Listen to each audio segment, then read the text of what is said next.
Hello friends, welcome to my channel. ఈరోజు T20 world cup జరుగుతుంది Lord's వేదికగా.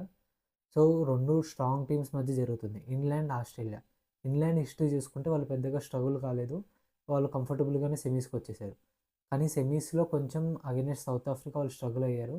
దాని తర్వాత కంఫర్టబుల్గా డిఫెండ్ చేసుకొని వాళ్ళు ఫైనల్కి వచ్చారు, అన్డిఫీటెడ్ టీమ్. వేరేజ్ ఆస్ట్రేలియా అయితే స్టార్టింగ్ నుంచి పెద్ద ప్రాబ్లం, వాళ్ళకి అంత స్ట్రాంగ్ టీం తగలలేదు. అండ్ అగైనెస్ట్ వెస్ట్ ఇండీస్ కూడా వాళ్ళు కంఫర్టబుల్గా చేసి వచ్చేసారు. Now they are facing England, కొంచెం స్ట్రాంగ్ టీమ్నే వాళ్ళు ఫేస్ చేయబోతున్నారు. సో టూ టీమ్స్కి అంత ఈజీగా ఉండదు గెలవడానికి. సో ఇక్కడ యావరేజ్ స్కోర్ వచ్చేసి 150 to 170 average score. So to get winnowing total 200+ వస్తే ఖచ్చితంగా గెలిచే మ్యాచ్ ఇది. సో కాంపిటేటివ్ స్కోర్లు రావాలంటే 190 అట్లా వస్తే ఖచ్చితంగా డిఫెండ్ చేసుకునే ఛాన్సెస్ ఎక్కువ ఉన్నాయి. సో మీరు అబ్జర్వ్ చేస్తే ఫేస్కి మంచిగా పవర్ ప్లేలో అనుకూలిస్తుంది. దాని తర్వాత కొంచెం ఎర్లీ బౌన్స్ ఉంటుంది. స్పిన్నర్స్ మిడిల్ ఓవర్స్లో మంచి ప్లేలోకి వస్తారు. వాళ్ళు వేసే టర్నింగ్ అవన్నీ కూడా కొంచెం పిచ్ మెల్లగా స్లో అవుతూ వస్తుంది. So definitely to get a big total, power ప్లేని మంచిగా అటాక్ చేయాలి. ఏ టీమ్ ప్లేయర్స్ అయినా సరే పేసర్స్ని స్పిన్నర్స్ని బాగా ఆడతారు. వాళ్ళు ఖచ్చితంగా ఒక బిగ్ టోటల్ పెడితే they have a chance to win this world cup. So అంత ఈజీగా ఉండదు టూ టీమ్స్కి బ్యాటింగ్ అయితే. ఈ బ్యాలెన్స్డ్ పిచ్ ఉంటుంది లార్డ్స్లో. సో టూ టీమ్స్ బౌలర్స్కి మంచి అసిస్టెన్స్ లభిస్తే ఎవరు బాగా వేస్తారనే దాన్ని బట్టి మ్యాచ్ గెలిచే అవకాశాలు ఎక్కువ ఉంటాయి. ఆస్ట్రేలియా అయితే ఫుల్ డామినెన్స్ చూపిస్తుంది. వాళ్ళు ఇప్పటివరకు 6 times వరల్డ్ కప్ గెలిచారు. వాళ్ళు 7th వరల్డ్ కప్ కూడా గెలవాలని గట్టిగా ట్రై చేస్తారు. వాళ్ళకు ఆల్రెడీ 7 ODI వరల్డ్ కప్స్ ఉన్నాయి. ఇఫ్ దే విన్ టుడే, వాళ్ళు 7th టీ20 వరల్డ్ కప్ గెలిచిన టీమ్గా రికార్డ్ సృష్టిస్తుంది. వాళ్ళ బ్యాటింగ్ పరంగా కానీ బౌలింగ్ అంతా ఫీల్డింగ్ టాప్ నాచ్ ఉంది. సో వాళ్ళకి బ్యాటింగ్లో ఫుబీ లిచిఫర్డ్, ఇంకా ఎలిస్ పెరీ, వీళ్ళందరూ మంచి పర్ఫార్మెన్స్ ఇస్తున్నారు. ఓపెనర్స్ కూడా మంచి పర్ఫార్మెన్సే ఉంది వాళ్ళ దగ్గర నుంచి.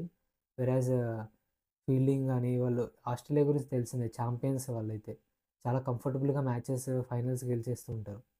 సో వాళ్ళు అంత ఈజీగా ఉండకపోవచ్చు అగైనెస్ట్ ఇంగ్లాండ్. వాళ్ళు స్ట్రాంగ్ టీమ్నే ఫేస్ చేయబోతున్నారు. నా పరంగా అయితే they need to bat first and get a good total. ఒక 180 to 200 దాకా చేస్తే they can defend the score. వాళ్ళకి బౌలింగ్ అటాక్ ఉంది అండ్ మంచి క్యాప్టెన్ కూడా ఉన్నారు వాళ్ళకి. సో చూద్దాం ఏమవుద్దో. ఆస్ట్రేలియా మంచి పర్ఫార్మెన్స్ ఇచ్చి 7th వరల్డ్ కప్ గెలుస్తారో లేదో. వేరేస్ కమింగ్ టు ఇంగ్లాండ్, వాళ్ళైతే కంఫర్టబుల్గానే వాళ్ళు సెమీస్కి వచ్చారు. కొంచెం సౌత్ ఆఫ్రికా అగెనెస్ట్గా స్టార్టింగ్లో స్ట్రగుల్ అయినా సరే వాళ్ళ క్యాప్టెన్ మంచి నాక్ ఆడి ది కేమ్ టు ఫైనల్. ఇంకా సౌత్ ఆఫ్రికా కన్నా ఒక స్ట్రాంగ్ టీమ్ని వాళ్ళు ఫేస్ చేయబోతున్నారు. సో ఖచ్చితంగా నెక్ టు నెక్ ఉండబోతుందని ఆశిస్తున్నాను.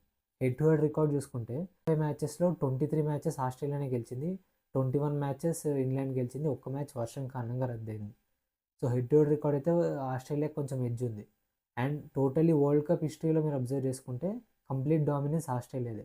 ఆస్ట్రేలియా మీరు అబ్జర్వ్ చేస్తే 7 మ్యాచెస్ ఆడితే 7 మ్యాచెస్లో 5 మ్యాచెస్ ఆస్ట్రేలియానే గెలిచింది. సో అంత ఈజీగా ఉండదు ఇంగ్లాండ్కి అయితే. అండ్ వరల్డ్ కప్ ఫైనల్స్లో చూసుకుంటే 3 మ్యాచెస్ జరిగాయి against Australia versus England. England ఏమో 3 మ్యాచ్లు ఓడిపోయింది. Australia 3 world cups against England గెలిచింది. సో కంప్లీట్ డామినెన్స్ అయితే వరల్డ్ కప్స్లో అయితే ఖచ్చితంగా ఆస్ట్రేలియాకే ఉంది. బట్ లార్డ్స్ వేదికగా జరుగుతుంది. హోమ్ కండిషన్స్ని ఎంత బాగా యూస్ చేసుకుంటారు ఇంగ్లాండ్ అనే దాన్ని బట్టి వాళ్ళు మ్యాచ్కి వెళ్తే ఛాన్సెస్ ఎక్కువ ఉంటాయి. సో చూద్దాం. టూ టీమ్స్ రెండు స్ట్రాంగ్ టీంలే. ఎవరైతే మంచి స్కోర్ చేసి డిఫెండ్ చేసుకుంటారో they can win this match. So 100% match performance ఉంటేనే ఈరోజు గెలిచే ఛాన్సెస్ ఎక్కువ ఉంటాయి. సో మీరేమనుకుంటున్నారు? ఆస్ట్రేలియా 7th వరల్డ్ కప్ గెలుస్తుందా, లేదా ఇంగ్లాండ్ 2nd వరల్డ్ కప్ గెలుస్తుందా? ఖచ్చితంగా కామెంట్ చేయండి.